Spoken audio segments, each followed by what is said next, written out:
Right, so I'm going to show you how to remove the SD card from your Samsung Galaxy Tab S11 Ultra.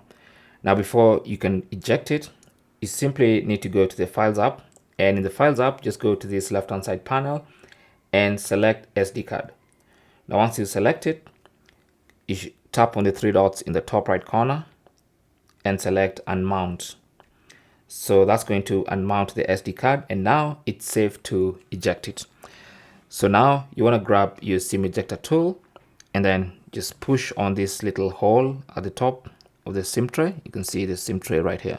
Okay, so there's a little hole. That's where the SIM ejector tool goes, and push towards the tablet. Okay, and then once it pops out like that, you can now pull it out with your fingertips, and you should see the SD card at the back. So to remove it, just give it a little twist. You want to put one finger, but put a little bit of pressure like that.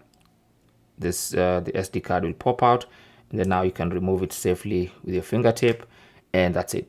And now you can put the SIM tray back into the tablet like that, and you're good to go. Thanks for watching. Don't forget to like and subscribe, and good luck.